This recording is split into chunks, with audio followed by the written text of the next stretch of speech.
Welcome back, YouTube. Today we're in the old setup of the Slack and McCracken Sports Podcast because I'm going over free agency today. We're doing a little rewind recap, a series I used to do last year or so, because I would get behind and that was just a mess. But I wanted to wait to do free agency because I wanted to wait for the draft and see if there were any last minute free agency signings, which there were, which figures. And now that the draft is gone and free agency is long past, and there's still free agents out there, and maybe we make some moves and I can go over that, but I didn't want to sit here and just go shortly move after move after move. Like, I just didn't see the point of that. I just felt like that'd be a waste of time. So I'm going to rewind a little bit and we're just going to go over what the Bills did, where we're currently at, and maybe what to expect going forward here. So let's get started and let's rewind the clock back a couple months. So after the Bills lost to the Bengals on January 22nd, 27-10, there were many questions surrounding the team. It was, first of all, where do we go moving forward? It was, we don't know what the future holds because it was Poyer and Tremaine Edmonds were free agents, two big free agents, and we didn't know what the future was because we had no idea what our cap situation was either, so that didn't help. And then we came to figure out that the Bills were $18 million over the cap, and with Tremaine Edmonds' contract up, Jordan Poyer's contract up, I did not see any way, shape, or form that either of them would be back.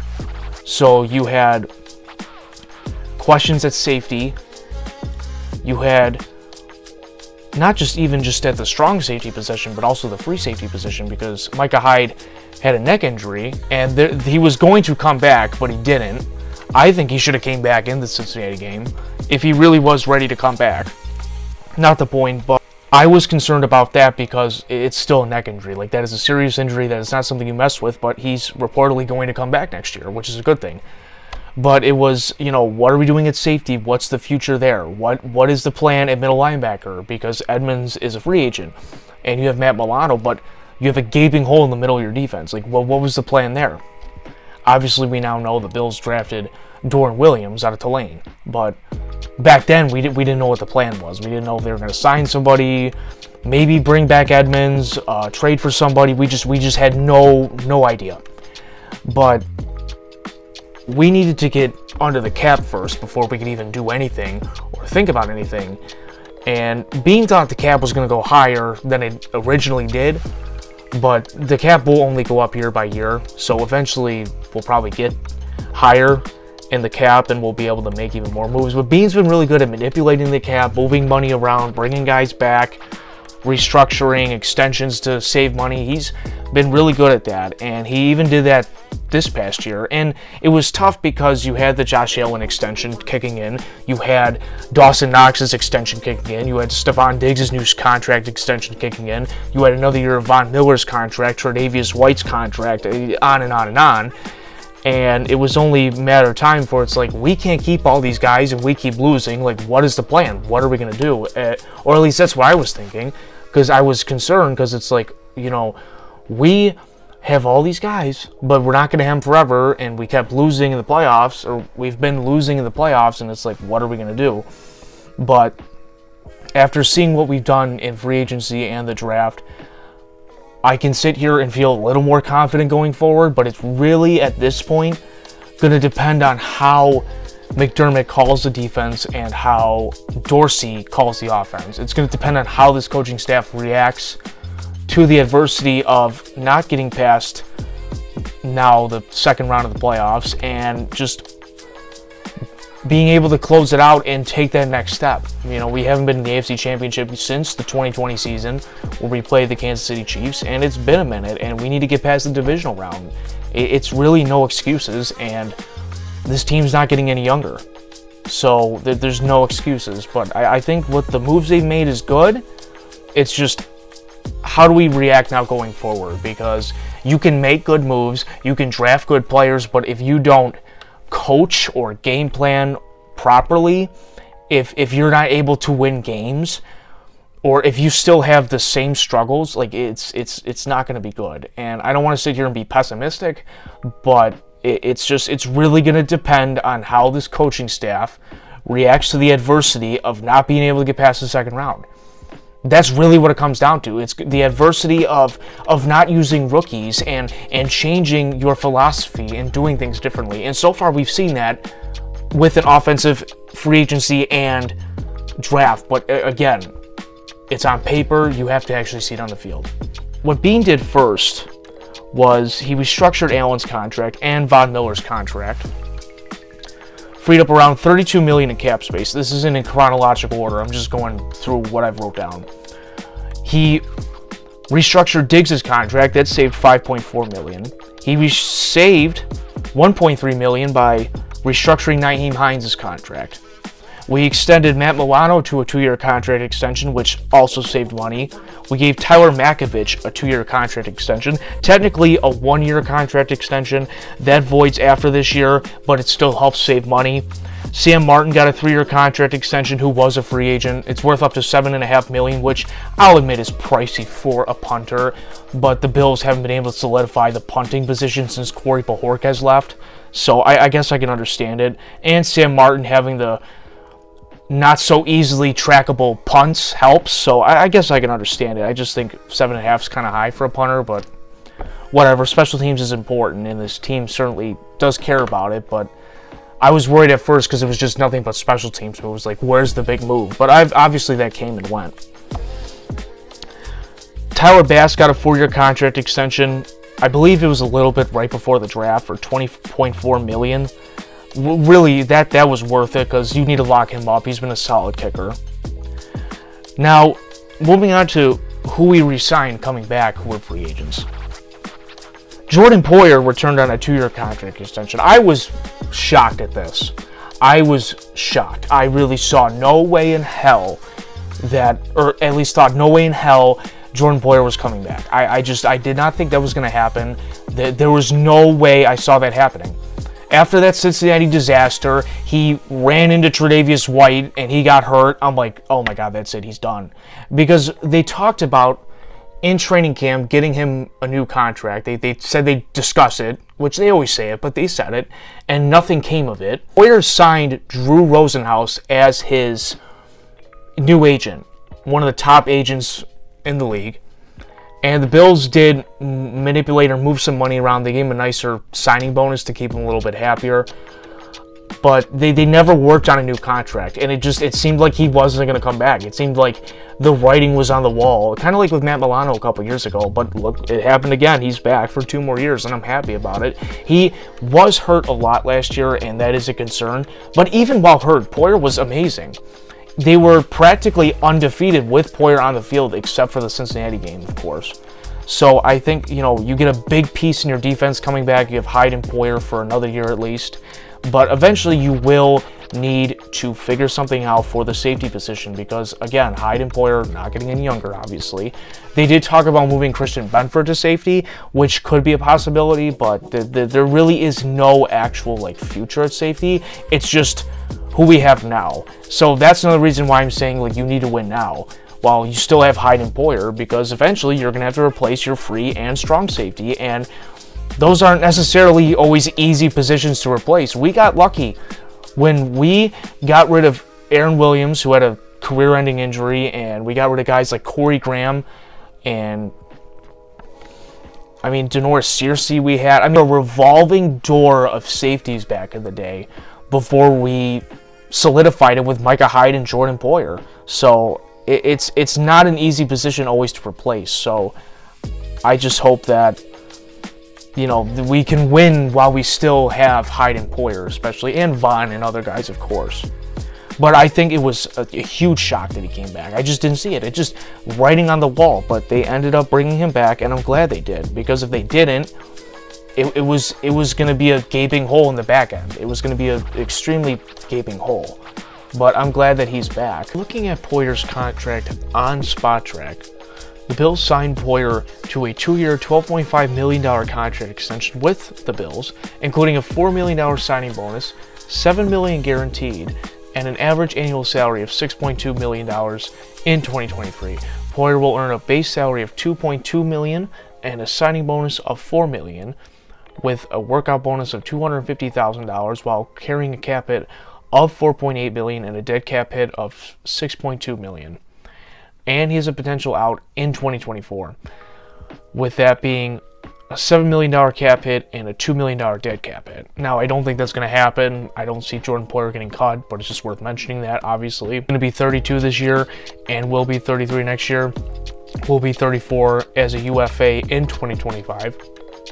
But Poyer played well at age 31, even with injuries, so it's not a bad signing, but it's just worth mentioning that just in case Poyer does end up regressing. But I just wanted to mention that. I don't think it's a bad re-signing, just did not see this happening whatsoever. Now, another player that the Bills re-signed was cornerback Dane Jackson, who returns from signing his second-round tender. I'm not a fan of this. I'm really not. Dane Jackson, I was screaming at the TV a lot this past year with him.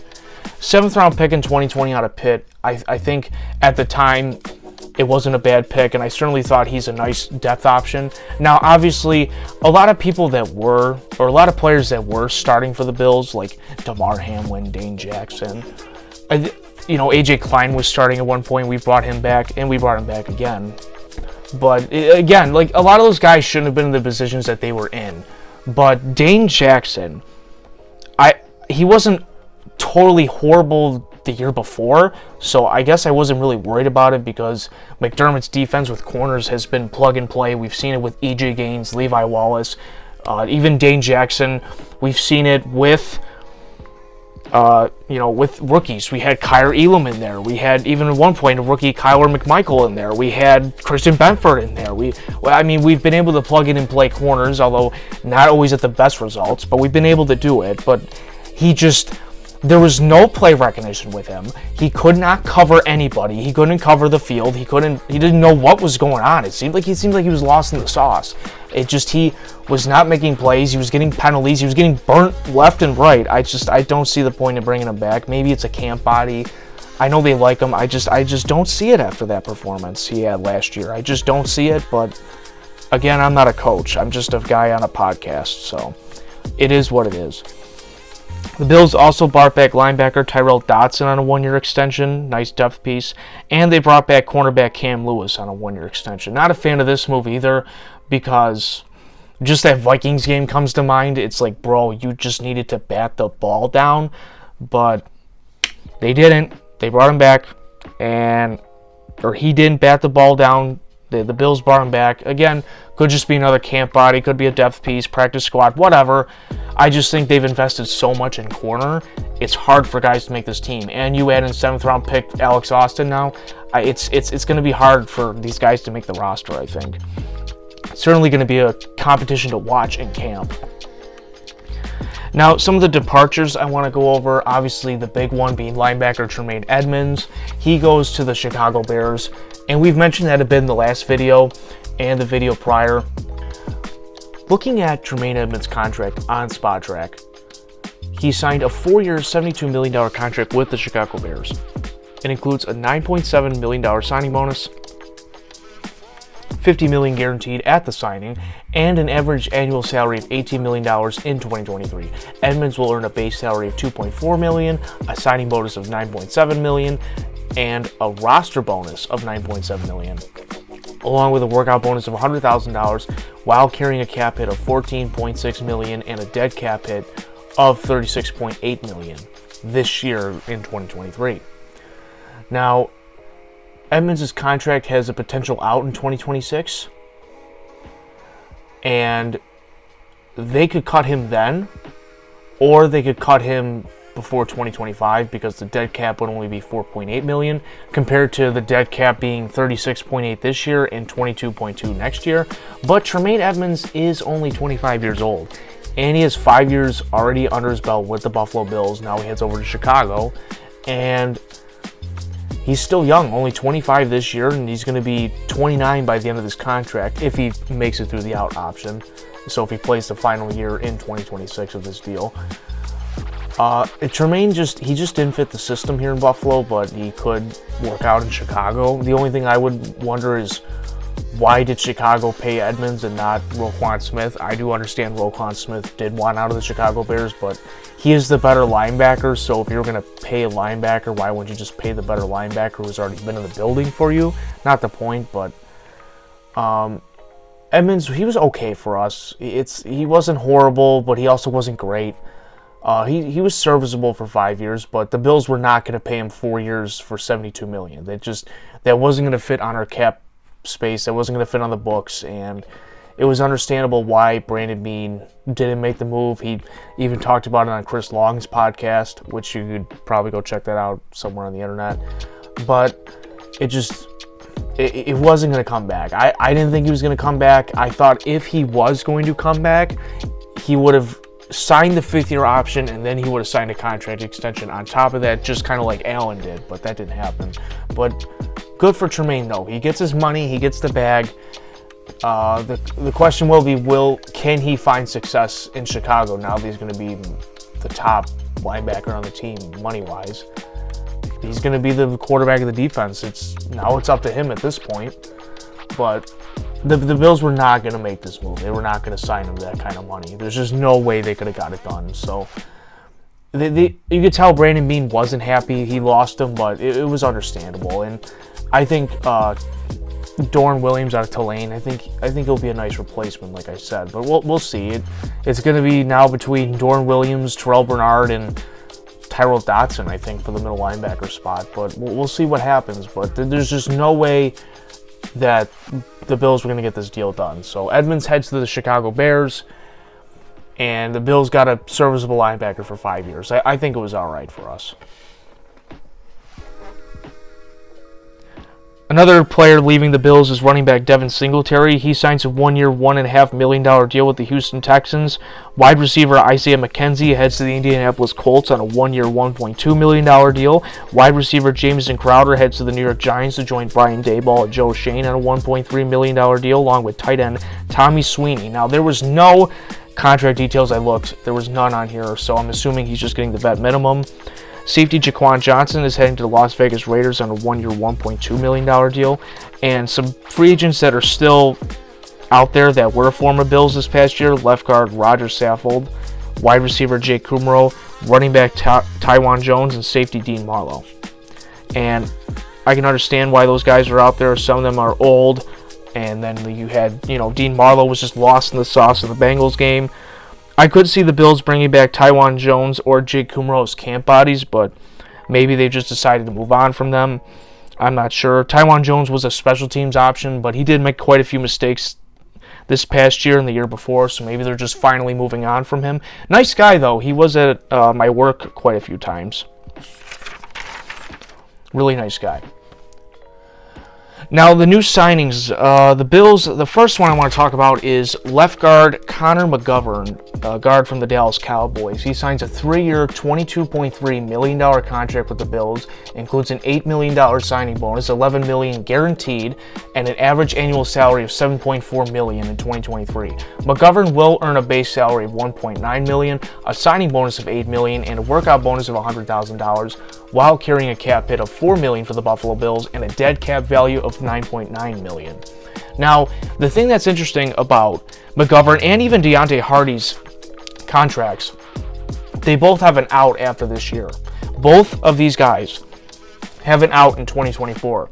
So, if it doesn't work out for the Bills, if the Connor McGovern and Deontay Hardy signings do not work out, it's not going to totally mess things up for the Bills. Smart move by Brandon Beane.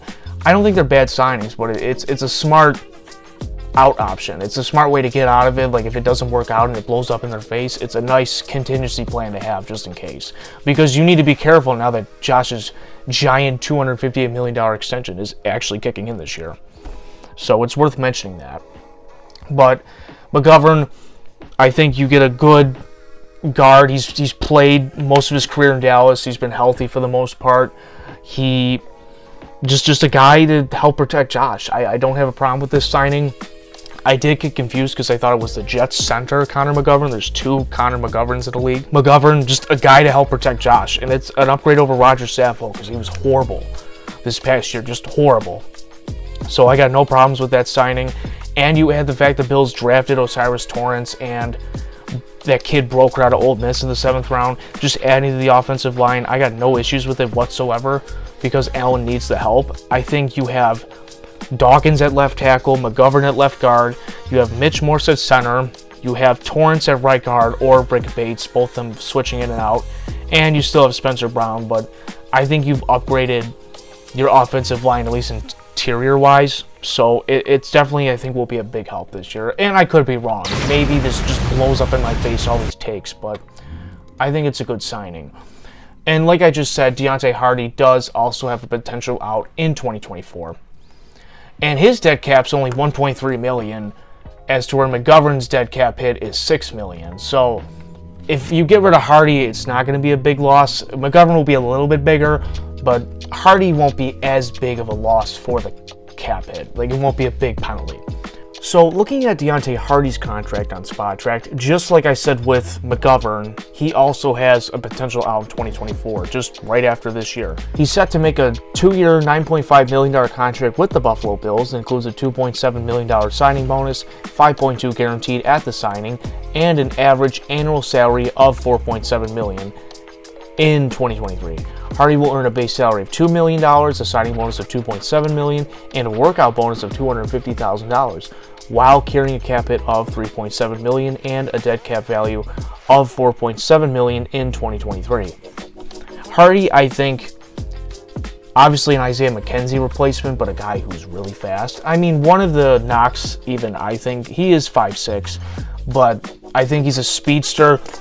The Bills need speed. It can help out in the offense. He can be a gadget guy. He can play in the slot. He could even play outside, and he was an all-pro on special teams. So all-around kind of guy. You're not paying a lot compared to what I thought they were paying before. Like, looking at the breakdown here, it's actually not that bad compared to what I thought it was before initially, but I don't think it's a bad signing. You help out your receiver room that desperately needs it outside of Stephon Diggs, so I got no issues with this whatsoever.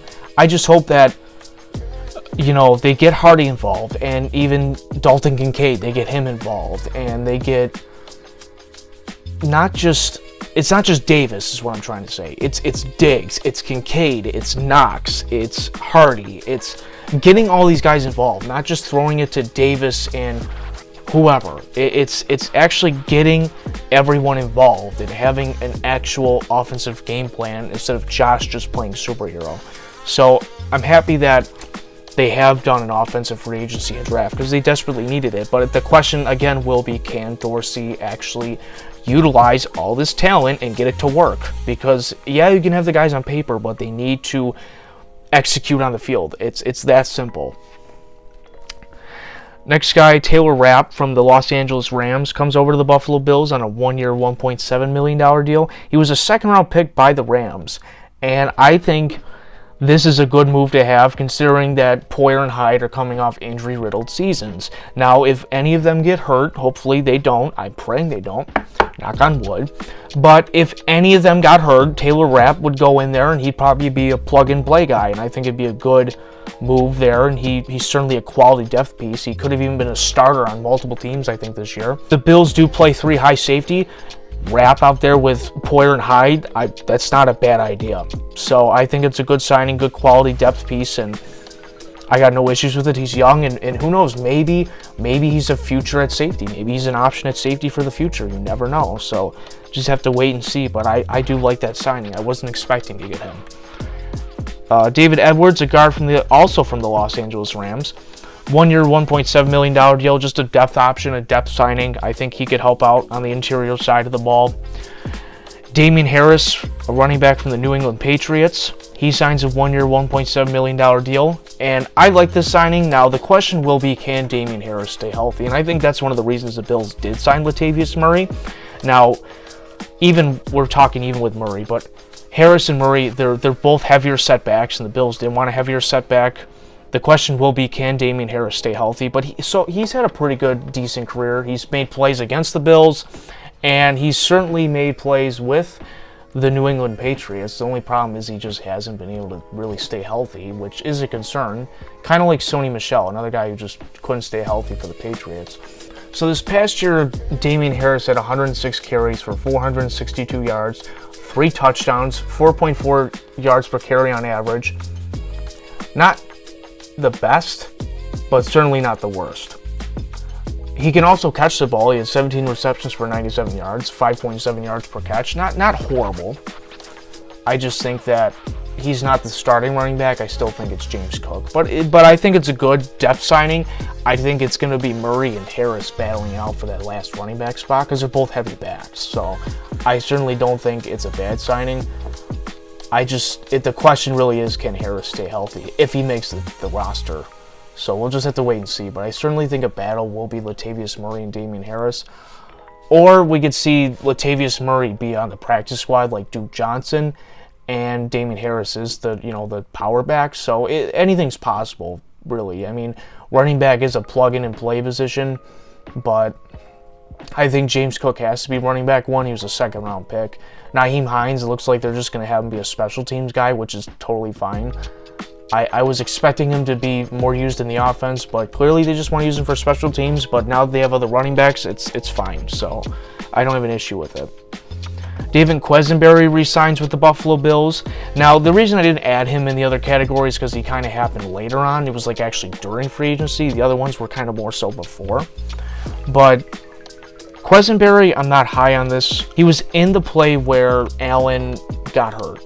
He was supposed to be protecting Allen before Allen hurt his UCL. He was the tackle who was supposed to be guarding for him, and that didn't work. That didn't work, obviously, because Allen hurt his fucking UCL. So I'm not happy that he's back, and he also fell on his own 2 feet against the New England Patriots on Thursday Night Football. I'm not happy about it, but we'll see. I mean, maybe he doesn't even make the roster, but I think he's just going to be a backup behind Spencer Brown because they're still high on him. So just depth, but I'm not happy about it. Just thinking about those 2 plays where he should have been protecting Allen and Allen got hurt, and then he fell on his own 2 feet when Dawkins was out of the game against New England. I'm not happy about it. AJ Klein resigns for the Buffalo Bills at a 1-year, $1.2 million deal. He's played outside and inside linebacker for this team in the past. Just a depth signing, but hopefully he doesn't have to, go in again this year because he's had good moments and a lot of bad moments. I just think it's more of a depth signing because they're going to go with Doran Williams now and probably have Ternell Bernard and Dotson all battle it out for the middle linebacker spot. So Klein will probably just be a backup for Matt Milano, but it's just a depth option. And then another guy the Bills signed was quarterback Kyle Allen, who was with the Houston Texans this past year. Good friends with Josh Allen. Both of them worked out with Jordan Palmer in his offseason program. They're good friends. He signs for a 1-year, $1.2 million deal. Don't expect him to see the field, but the Bills are going to have a revolving door of backup quarterbacks because that's just how it is when you get a franchise quarterback. Now that we actually know what it's like, we've seen multiple backups on this team. Mitchell Trubisky in 2021. This past year was Case Keenum. Now it's going to be Kyle Allen. And we've seen Matt Barkley before in 2019, which I thought Barkley was going to be the backup quarterback this year, but they signed Kyle Allen, so it seems like Kyle Allen's going to be the second quarterback, unless Matt Barkley balls out and wins the job. I thought Matt Barkley actually played better than Case Keenum did in the preseason, so I was a little shocked that the Bills went with Keenum over Barkley, honestly. Also, the Bills re-signed Jordan Phillips, a defensive lineman. This happened right before the draft for a 1-year, $3 million deal. I got no problems with this. I think Phillips is a nice option at nose tackle. He's a big guy. The problem is with Jordan Phillips is that there are quite a few times he gets encroachment penalties. He's done it at least like once a year with the Bills, if not twice. I just seen it a couple times with him. It's a little annoying, but other than that, he's made plays for us. I can't be mad about it. Shaq Lawson also comes back on a 1-year, $1.3 million deal. If you could remember, Shaq Lawson was a first-round pick in 2016 with the Buffalo Bills.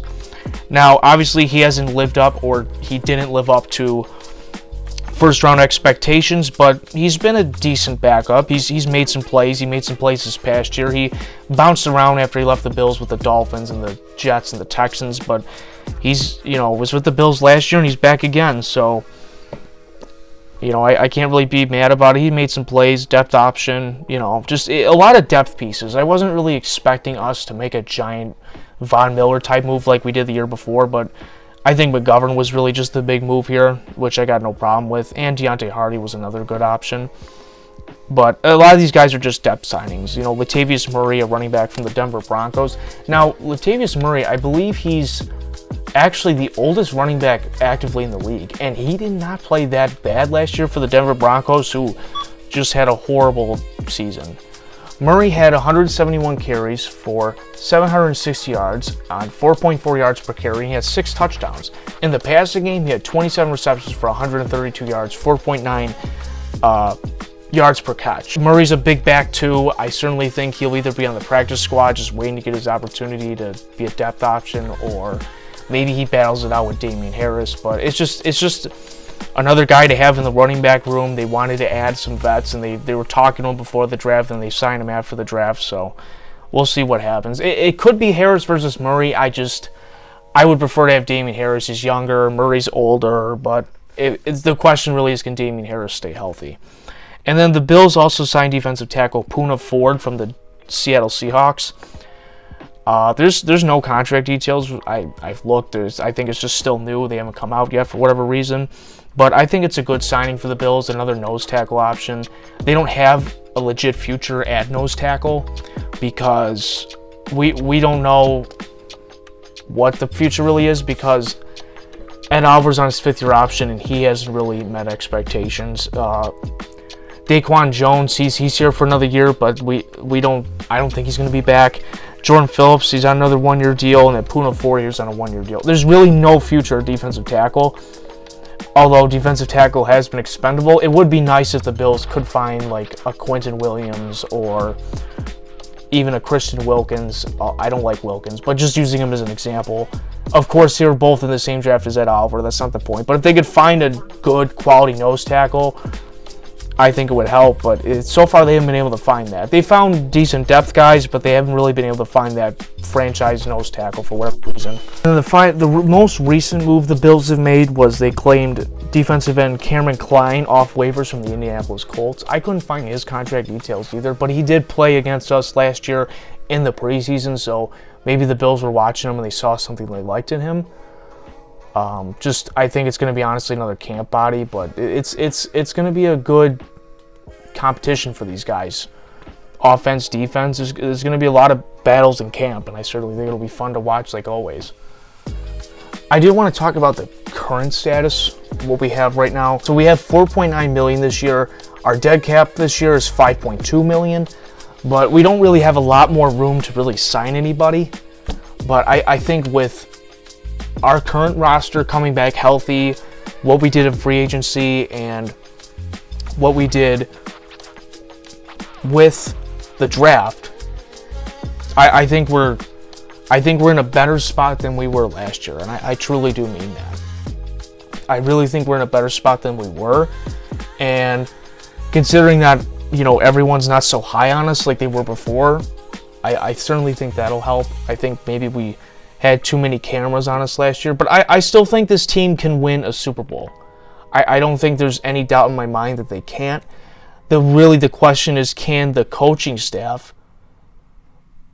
put this team together, put the puzzles in the right places, put the puzzle together, put the pieces in the right spot, and execute and overcome the adversity of getting past the divisional round and get past the adversity of not being able to stop 3rd and longs and have a different philosophy and be more offensive instead of defensive and go. I just think that they need to get it right. If they keep doing the same thing over and over and over again, playing soft zone coverage on defense and short pass, run up the middle, and QB draw with Allen, and then we're punting, we're going to be in the same spot we were last year. So I just think that we need to put these pieces into place and we need to execute. I hate saying that word because I know our coaching staff has said it so many times and we just didn't actually do that. The 13 seconds comes to mind. Oh, we didn't execute. Like, no shit. No fucking shit. We didn't execute. I just really think that we need to put these pieces together. It's really just depends on, at this point, the coaching staff. I think the Bills had a good free agency. I think the Bills had a good draft. You put Connor McGovern in there. You put Deontay Hardy in there. You put Dalton Kincaid in there. Osiris Torrance. I think you add to your offense. And your defense comes back healthier and clean slate with the whole team because they went through so much shit last year. I think it's a good start over, start fresh, new start. But you need to overcome the adversity of not getting past the divisional round. You need to put the pieces in place to win fucking games. And like the important games, like to be there in the big moments. Obviously, we've won many games. We were 13-3 last year, but you need to utilize your fucking pieces and finish and get past the divisional round and like win the big games and like be there in the important games. I don't know. Last year was so frustrating, and I don't want to see that happen this year. And I feel like I'm gonna have an aneurysm if I keep talking here, a brain aneurysm. But yeah, that's all. I think they did good in free agency. I think they did good in the draft. It's just kind of a rundown, nothing really crazy. Like everyone knows now what we did in free agency. I think we did good. I just think let's put the pieces in place here. Let's go fucking win this thing. Let's stop fucking around and go win this thing. And stop playing soft zone coverage and messing up on 3rd and long and messing up in the divisional round. Like, let's fucking win this thing. They've done a good job. From when McDermott first got here in 2017 and being showed up in 2018, they've done good things. But the NFL is what have you done for me lately? The NFL is not for long. It's what have you done for me lately? So, what have we done lately? Other than trading for Stephon Diggs, the only reason we signed Von Miller was because we haven't been able to draft a defensive lineman. Let's fucking win this thing this year. That's all I'm trying to say. And I'm not trying to ramble. They need to win it. Because the team's not getting any younger. And eventually they're going to go into a rebuild if they don't get it right. And if they go into a rebuild, you're going to waste more of Josh's years. Now, Josh is only 26. He's going to be 27. I just think that you gotta win it while you can. We were supposed to win it while he was on his rookie deal, but that didn't happen. But now you have to maneuver around his contract, and you have to be able to win. And if we don't win, what happens if Josh gets frustrated and he wants out after his contract? Because that's a possibility. I'm not saying that's going to happen. Obviously, he loves Buffalo. I'm just saying that there are many different outcomes that can happen if this team doesn't get it right. That's all I'm trying to say. They need to put the pieces in place and win and actually utilize the pieces on offense and have some creativity, and they need to be aggressive on defense, and they need to stop the opposing offense on 3rd and long. And if they can just do that, I really think they'll be fine. But it's also fundamentals. It's not missing tackles. It's catching the ball. Like, if they can fix their fundamentals and just not... Again, they're human. They will mess up. But if they could just use the right fundamentals, tackling, catching the ball, and executing properly, coaching staff with the game plan, and the players executing, we'll be okay. This is still a good football team. They just need to fucking be there in the big moments, and they need to fucking finish. That's all I'm going to say. I'm not trying to be pessimistic. I'm just being honest. If they don't get it right, eventually the team's going to blow up, and we're going to have to start over. That's all I'm saying. I can literally see it. So, we got to get this right. I think we've done good with the draft so far. We just got to hope those picks hit, and we got to just execute and get this shit right and go win it. I know the conference isn't easy. You have Kansas City with Patrick Mahomes and Travis Kelce. You have the Bengals with Joe Burrow and Jamar Chase and T. Higgins. You have the Chargers with Justin Herbert and Keenan Allen and Mike Williams, Johnston. You have the Jets with Aaron Rodgers. They just got Aaron Rodgers. the Dolphins, they're a track meet. They have Tyreek Hill and Jalen Waddle, but you gotta get it done. And I think they can, but you gotta just get it done. That's all I'm trying to say. That's all for today. Just a quick rewind recap, nothing crazy. I think they did good in free agency. I think they did good in the draft. The question will be, can this coaching staff execute it? I'm going to sound like a broken record. I'm going to be saying it all year, because if we go 3-and-out in the first series, I'm going to lose my shit. If on the first defensive series we allow a stupid touchdown, I'm going to lose my shit. And of course, it's, the clock does, when the clock hits 0, that's when the game's over. And obviously, it's not how you always start, it's how you finish. I understand all that. And we came back against Baltimore this year. I get all that. I'm just saying, if they don't get it right, I'm going to be upset. That's all I'm trying to say. So, that's all for today, though. Go Bills. We'll be talking about the Sabres soon. So, until then, I'll see you guys in the next video. How many quarters now? 8? Well, 8. We were 3-and-out in the opener today. Here is a stick by Poyer. Other than that, I mean, come on, Jim. Don't ruin a good story. I know. I'm buying it. I'm buying what you're selling. Jim, I always tell you the truth, even when I lie. Yeah, Townsend came out at the start, but that would be the only one. And look at this hit by Poyer on Edwards-Helaire. And we're going to have